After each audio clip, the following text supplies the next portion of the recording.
In the vast expanse of space, where massive ships regularly traversed between star systems, the Galactic Council's discovery of Earth's space fleet caused more amusement than concern. The Council's observation chamber, filled with representatives from 30 different species, erupted in barely contained laughter as they viewed the holographic images of human vessels. High Commander Wilson of Earth's United Space Force stood proudly before the massive display screen in his command center, watching the incoming transmission from the alien delegation. His weathered face remained steady despite the clear condescension in the alien diplomat's tone. "These vessels," the blue-skinned council representative said, his upper lips curling in what seemed to be a smirk, "they appear to be roughly 1/8 the size of our standard patrol ships. Surely this is some mistake." Wilson exchanged glances with Admiral James Stone, his second in command. They had expected this reaction, but experiencing it firsthand was different. The aliens' massive ships, each the size of small cities, dwarfed Earth's newest and most advanced vessels. "No mistake, Council Representative," Wilson replied firmly. "Those are indeed our primary fleet vessels." More chuckles echoed through the council chamber. The head of the Galactic Military Committee, a towering reptilian being named General Drock, stepped forward. His massive form filled the entire communication screen. "Let me be clear, humans," Drock rumbled, his scales shifting colors from green to red. "Your species has shown remarkable progress in achieving spaceflight, but these toys cannot possibly protect your territories. The galaxy is a dangerous place." Admiral Stone clenched his fists but maintained his composure. The human officers around the command center worked silently at their stations, pretending not to notice the increasing tension. "We appreciate your concern," Wilson responded diplomatically, "but we are confident in our fleet's capabilities." The Council's science director, a thin, gray-skinned being, interrupted with what seemed like genuine curiosity. "But the energy readings, they're minimal. How do you power your weapon systems? Your shield generators? The numbers don't make sense." Before Wilson could respond, alerts blared across the command center. A junior officer called out, "Sir, multiple large vessels just entered our solar system. They're not Council ships." The Council transmission suddenly became chaotic. Various aliens spoke over each other, and General Drock's scales turned a pale yellow. "The Dominion," he growled. "They must have been monitoring our transmissions." On the main view screen, 5 massive ships appeared, each one easily 20 times the size of Earth's largest vessel. Their dark, angular forms blocked out the stars behind them, and their weapon ports glowed with ominous energy.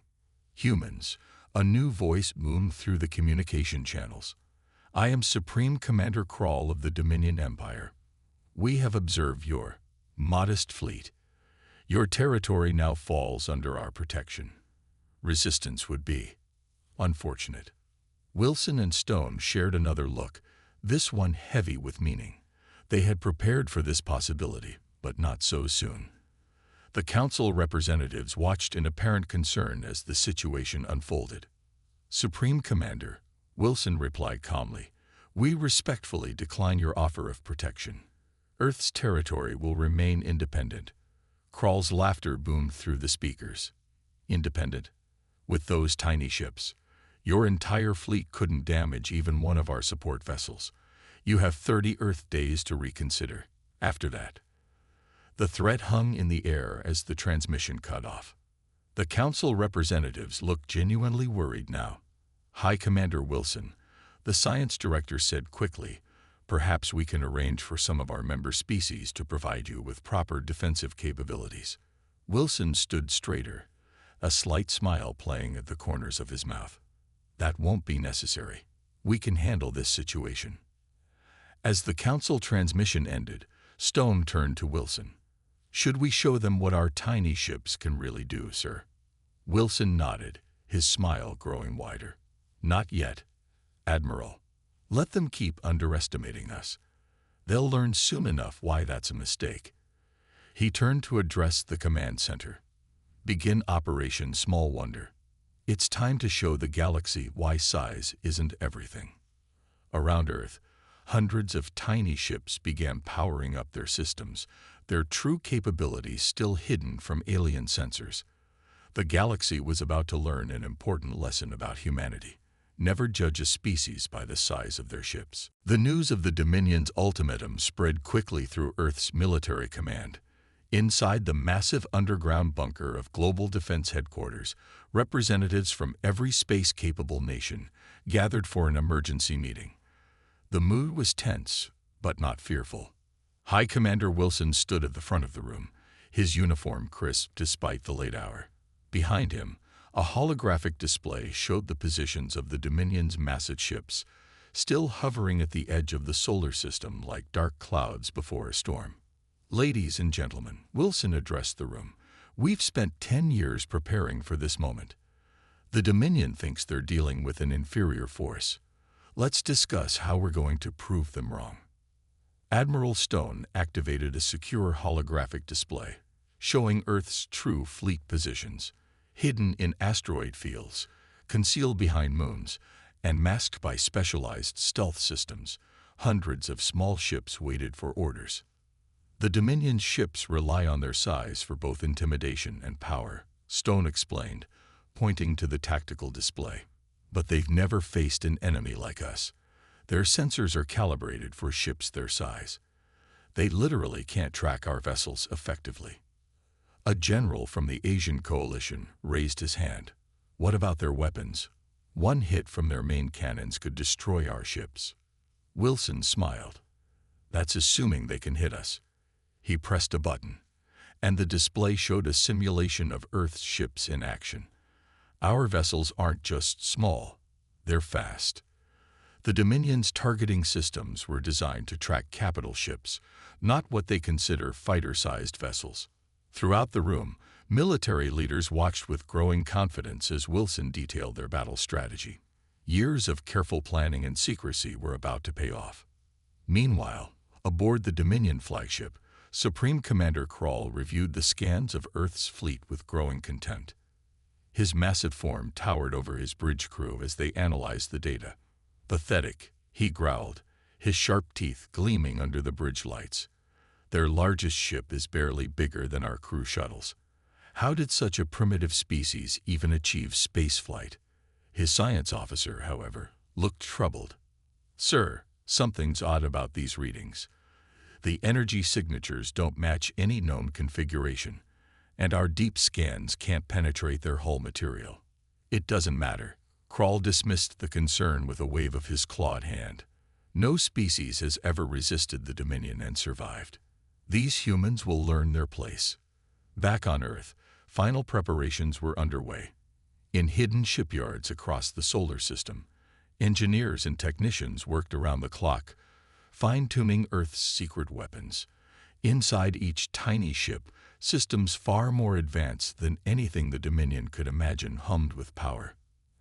Admiral Stone walked through one of these facilities, inspecting the HMS Thunder, their newest vessel. Though it appeared small from the outside, its interior told a different story.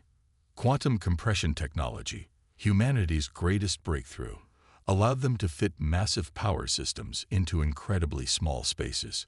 "Status report," Stone ordered as he entered the engine room.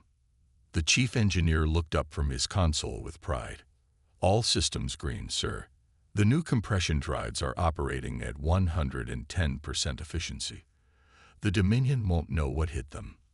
Above Earth's atmosphere, the Council's observation ships watched with growing concern as the deadline approached. Their sensors detected no significant military buildup, no massive ships being constructed. To their eyes, humanity appeared to be accepting their fate. How wrong they were. In his office, Wilson received the latest intelligence report.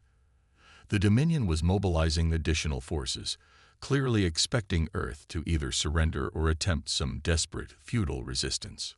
"Sir," his aide entered with an urgent message, "the Dominion is broadcasting across all frequencies. They're demanding our answer." Wilson stood and straightened his uniform. "Let's give them one they won't forget." He pressed a button on his desk, activating Earth's global defense network. Across the solar system, hidden ships powered up their systems, ready to show the galaxy why humanity had chosen to build small. "Send our response," Wilson commanded. "Tell them Earth declines their generous offer, and remind them that size isn't everything." As the message was transmitted, Admiral Stone's voice came through the secure channel. "All ships, prepare for Operation Small Wonder. Showtime is in 48 hours. The ultimatum was about to expire, and the galaxy was about to learn a lesson about underestimating humanity." The tiny fleet was ready for war. The HMS Thunder drifted silently through space, appearing no larger than a speck against the backdrop of Jupiter's massive form. Captain Robert Wells stood on his bridge, watching as the last hours of the Dominion's ultimatum ticked away. Despite the ship's small external size, the bridge was surprisingly spacious, another miracle of quantum compression technology. "Status report," Wells commanded, his voice steady and confident. His first officer responded promptly. "All systems ready, sir. Quantum compression drive at full capacity. Weapon systems primed and hidden. The Dominion still hasn't detected us." The Thunder was one of Earth's newest ships, and like all human vessels, it held secrets that would shock their alien observers. What appeared to be a mere patrol craft actually contained the firepower of a ship 10 times its size, all thanks to humanity's mastery of space compression. Across the solar system, similar scenes played out on hundreds of other ships. The tiny human fleet waited in perfect position, hidden in plain sight. The Dominion's massive vessels continued their patrol, their sensors sweeping past the human ships without registering them as threats. On the Dominion flagship, Supreme Commander Krall was growing impatient. "Time until the ultimatum expires," he demanded. "1 Earth hour, Commander," his officer replied. Still no sign of surrender or significant military response. Krall's scales rippled with anticipation. "Begin moving the fleet into attack formation. We'll make an example of these humans and their toy ships." The massive Dominion vessels began to move, their enormous engines glowing like artificial suns. Each ship was a floating city of metal and energy, bristling with weapons that could shatter moons. They had no idea they were being watched by dozens of human vessels, hiding within their own sensor shadows. Back on the Thunder, Captain Wells received the encoded transmission from Earth Command. "Operation Small Wonder is now active. All ships, prepare to demonstrate humanity's true capabilities." Wells smiled as he gave the order. "Power up the quantum drive. Bring all systems to full combat readiness." Throughout the ship, hidden panels slid away, revealing weapon ports that shouldn't have been possible in a vessel of its size. The quantum compression field hummed as it maintained the impossible, housing a battleship's worth of technology in a Corvette-sized hull. "Sir," his tactical officer called out, "the Dominion fleet is launching fighters. They still think we're defenseless." "Let them think that for about 30 more seconds," Wells replied with a grin. "Then show them why that's a mistake." The Dominion fighters, each one nearly the size of a human vessel, spread out in an attack formation. Their pilots were confident, almost lazy in their approach. They had done this dozens of times before.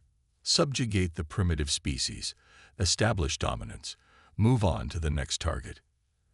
That confidence lasted exactly 28 seconds. The Thunder suddenly accelerated from its hiding spot, moving with impossible speed and agility. The quantum compression drive allowed it to change direction instantly, ignoring the normal laws of inertia. Before the Dominion pilots could react, the tiny human ship was among their formation. "Weapons free," Wells ordered. "Show them what our tiny ship can do." Energy beams lanced out from the Thunder, each shot precisely targeted. The compressed weapon systems packed the punch of a dreadnought's main guns into shots that looked like point defense fire.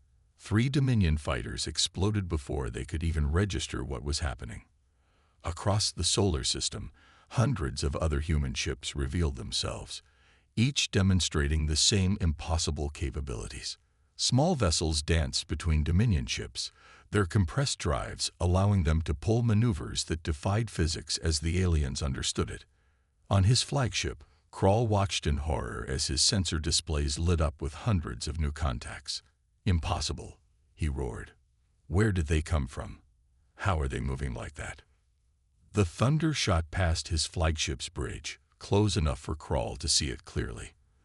The tiny vessel spun in place, something that should have torn any ship apart, and fired a shot that penetrated his flagship's strongest shields like they weren't even there.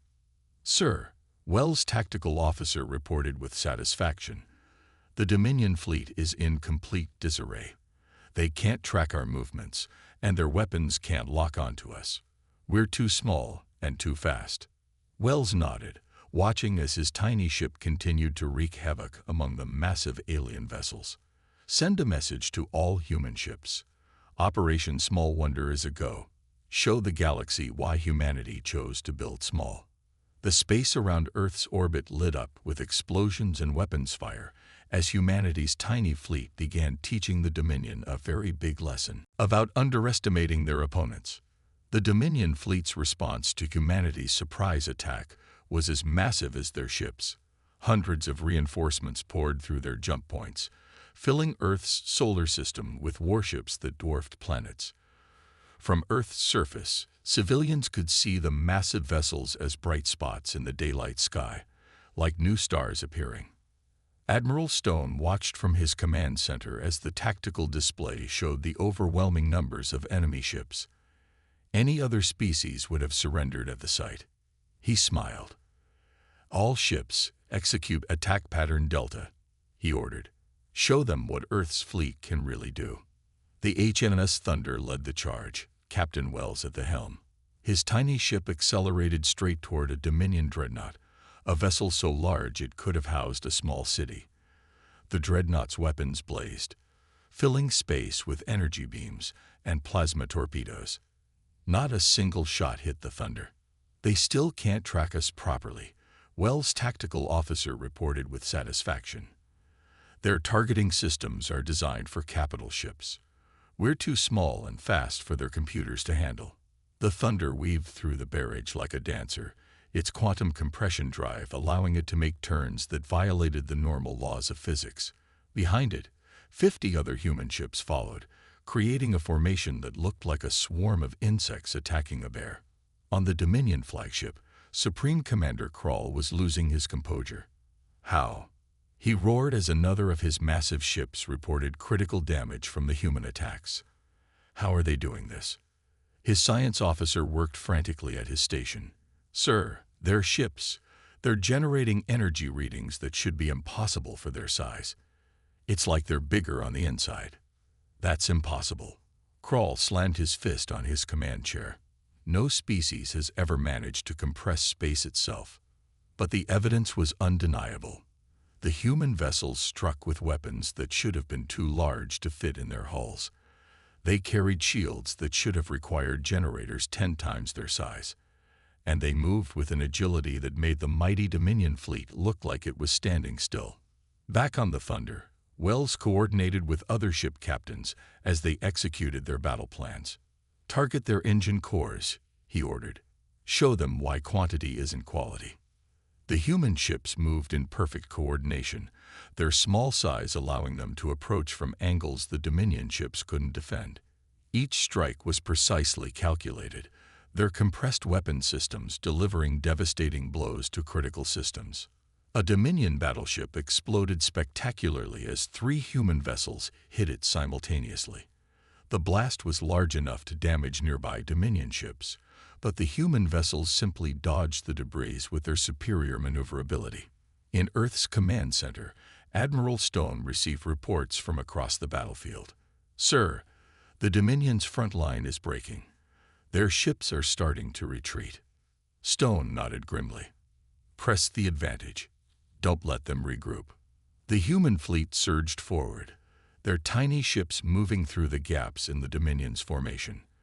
What looked like a disorganized swarm was actually a carefully planned attack pattern designed to take advantage of their unique capabilities. "Status report," Wells called out as the Thunder spun through another impossible maneuver, avoiding a barrage of Dominion fire. All systems optimal, sir, his engineer reported. The quantum compression field is holding steady. We could do this all day. Across the battlefield, more Dominion ships began to fall back. Their massive size, once a source of pride and intimidation, had become a liability. They couldn't bring their weapons to bear on the agile human ships, and their own bulk made them easy targets. Send word to Earth Command, Wells ordered as his ship disabled another Dominion vessel. Phase 1 of Operation Small Wonder is complete. The enemy is beginning to understand.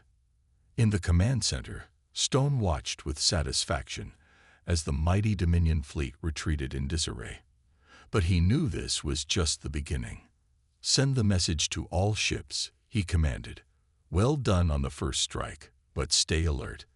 They'll be back, and next time, they'll be ready for us.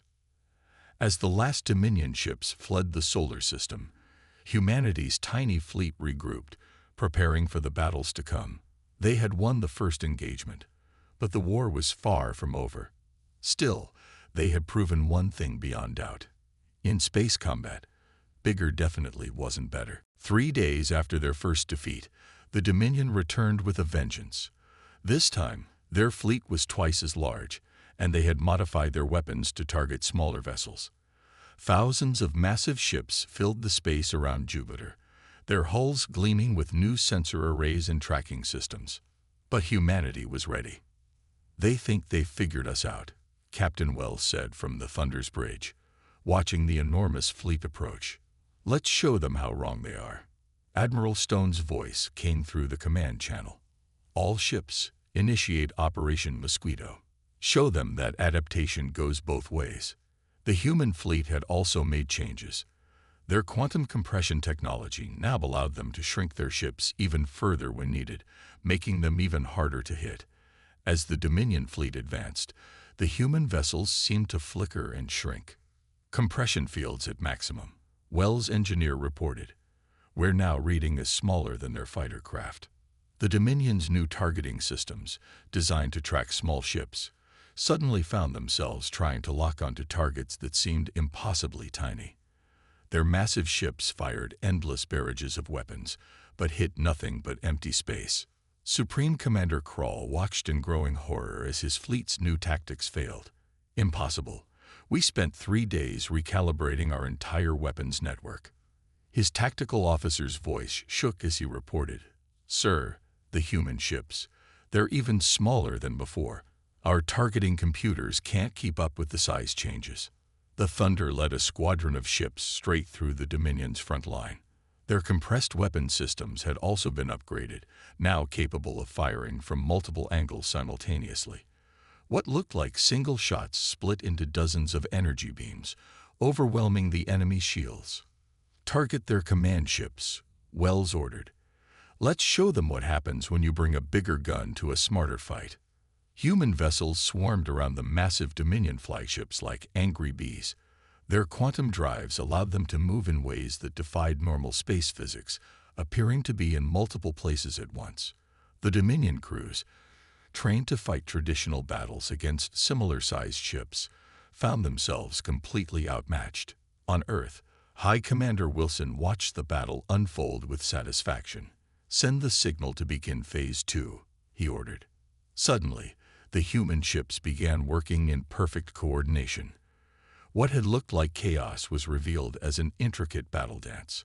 3 ships would shrink to their smallest size to draw enemy fire, while 2 others would expand slightly to deliver killing blows. Their shields are failing, Wells' tactical officer reported with a grin. They can't handle attacks from this many angles. The Dominion's massive ships began to fall one by one. Their size, once their greatest advantage, had become their doom. They couldn't turn fast enough to track the human ships, couldn't bring their weapons to bear quickly enough to matter. Sir, Wells' sensor officer called out. The Dominion fleet is trying to retreat, but their ships are so big they're getting in each other's way. The scene would have been almost comical if it wasn't so decisive. The giant alien ships crashed into each other as they tried to flee, their massive engines causing chaos in their own ranks. The human ships took advantage of every mistake, their precise attacks targeting engines and weapon systems. Admiral Stone's voice came through again. All ships pressed the advantage. Don't let them regroup this time. The Thunder and its fellow ships accelerated to impossible speeds, their compressed drives allowing them to ignore normal acceleration limits. They struck from all angles, their tiny size making them nearly invisible until the moment they fired. In his flagship, now heavily damaged, Krall received reports of fleet-wide failures. Full retreat. He finally ordered. Get us out of this system. As the Dominion fleet fled in disarray, Captain Wells allowed himself a moment of satisfaction. Send word to command, he ordered. Operation Mosquito successful. The bigger they are, the harder they fall. The human fleet regrouped, their tiny ships now proven beyond any doubt. They had taken on the largest fleet in the galaxy and won through superior technology and tactics. Size, as Earth had proven, meant nothing without the intelligence to use it properly. As the last Dominion ships disappeared into jump points, Admiral Stone sent a final message to all ships. Well done, everyone, but stay alert. They'll be back for round 3, and next time, they'll be desperate. And desperate enemies are the most dangerous kind. The Dominion's third attack came without warning. This time, they arrived with their entire fleet, nearly 10,000 massive ships darkening the space around Earth. But something was different about their approach. Their ships were moving more slowly, more cautiously. The HMS Thunder sensors picked up unusual energy readings from the enemy fleet. Captain Wells studied the data with narrowed eyes. They've modified their shields, he announced to his crew. They're trying to copy our compression technology. Admiral Stone's face appeared on the command screen. All ships, be advised. The Dominion thinks they've cracked our secret. Let's show them why copying isn't the same as understanding. The massive alien fleet advanced slowly, their ships now surrounded by flickering energy fields as they attempted to compress their defensive systems. But their efforts were clumsy, like a child trying to copy a master artist. Sir, Wells' science officer reported, their compression fields are unstable. They don't understand the quantum mechanics involved. The Thunder led the first attack run, accompanied by 50 other human ships. As they approached the Dominion fleet, they detected the enemy's crude attempts at copying their technology starting to fail. Supreme Commander Krall stood on his bridge, watching his fleet's new defensive systems fluctuate. Status report, he demanded. His chief engineer's voice was panicked. Sir, the compression fields are collapsing. The power requirements are too high for ships our size. That was the fundamental thing the Dominion had failed to understand. Humanity hadn't built small ships to copy compression technology. They had developed compression technology because they understood the advantages of building small. All ships, execute attack pattern Omega, Wells commanded. Target their compression field generators. Let's show them what happens when you try to copy technology you don't understand. The human fleet split into 3 groups, each targeting a different section of the Dominion Armada. Their perfectly stable compression fields allowed them to shift size at will, making them impossible to track. The Dominion's failing compression fields, meanwhile, were causing their shields to flicker and fade. Their shields are down. Wells' tactical officer called out. Their compression field failures are cascading through their entire power grid. The Thunder dove straight through the heart of the enemy fleet, its weapons firing with surgical precision. Each shot struck a compression field generator, causing chain reactions throughout the massive ships. One by one, the Dominion vessels began to lose power. From Earth's command center, High Commander Wilson watched with satisfaction. Send the order to all ships, he commanded. Execute Operation Final Lesson. The human fleet suddenly shifted tactics. Instead of attacking, they began demonstrating their true mastery of compression technology. Ships shrank to the size of fighter craft, then expanded to destroyer size, then shrank again, all while maintaining perfect control of their systems. On his flagship, Krall watched in horror as his fleet's attempts to copy human technology led to catastrophic failures. Ships lost power, weapons went offline, and in some cases, the unstable compression fields began crushing the vessels from the inside. "Shut it down," he roared. "Shut down all compression field generators." But it was too late. The cascading failures had spread too far. The mighty Dominion fleet, which had conquered countless species across the galaxy, was being defeated not by human weapons, but by their own arrogance in trying to copy technology they didn't understand. "Sir," Wells' communications officer reported, "we're picking up surrender signals from multiple Dominion ships." The Thunder regrouped with the human fleet as more and more enemy vessels powered down their systems, trying to prevent their own destruction. The massive ships hung in space, powerless and humbled. Admiral Stone's voice carried satisfaction as he addressed the fleet. "Send word to all ships. The Dominion has learned their lesson. Size isn't everything. Understanding and mastery are what matter." As the human fleet moved to secure their victory, Captain Wells looked out at the defeated Dominion armada. Their mighty ships, now dark and powerless, stood as a testament to an important truth. Technology without understanding was worse than useless. The battle was over, but the message would echo across the galaxy. Humanity's tiny fleet had not just defeated the mighty Dominion. They had exposed the folly of assuming that bigger always meant better. 1 week after the Dominion's surrender, representatives from every major galactic power gathered in Earth's orbital station to witness a historic moment. The massive observation window offered a perfect view of the contrast between the huge alien diplomatic vessels and Earth's small but powerful fleet. High Commander Wilson stood at the podium, facing the assembled alien delegates. Among them sat Supreme Commander Krall, his once proud posture now humbled. The Galactic Council members who had once laughed at Earth's ships now watched with newfound respect. "Today marks a new chapter in galactic history," Wilson began. "Not because of victory in battle, but because of the lesson that victory taught us all." The HMS Thunder floated past the observation window, performing a precision maneuver that would have been impossible for larger ships. Captain Wells had been chosen to lead the display of human capabilities, not as a show of force, but as a demonstration of understanding. "Our ships are small not because we couldn't build bigger ones," Wilson continued, "but because we learned that bigger isn't always better. We chose to master space itself rather than simply occupy it." At his signal, the human fleet began a synchronized demonstration. Ships changed size smoothly, moved with impossible grace, and demonstrated maneuvers that defied traditional physics. But unlike the previous battles, this was no display of weapons. It was a dance of technology and skill. The alien representatives watched in amazement as the human ships demonstrated the true mastery of quantum compression.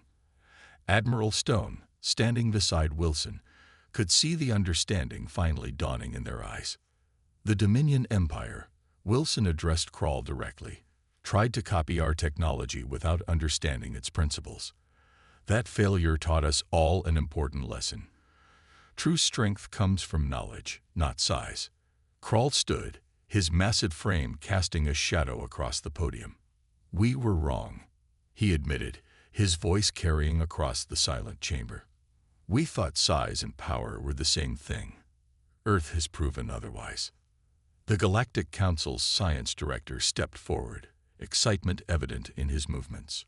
"The human understanding of quantum compression is revolutionary. It changes everything we thought we knew about spacecraft design."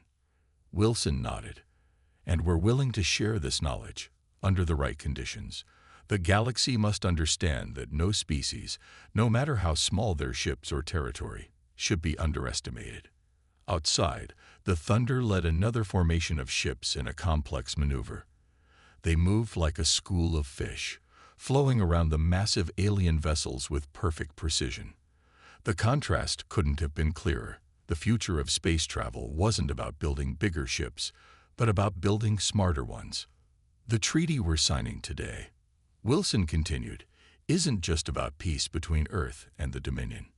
It's about establishing a new principle in galactic society, judged not by size, but by innovation and understanding. Captain Wells' voice came through the station's speakers as the Thunder completed its demonstration. This is why we built small, not to deceive, but to perfect. Not to hide, but to excel. The alien representatives began to applaud, a gesture they had learned from humans. The sound echoed through the chamber as Wilson and Krall signed the treaty, officially ending the conflict and establishing new protocols for judging emerging spacefaring races. As the ceremony concluded, Admiral Stone looked out at the assembled fleet.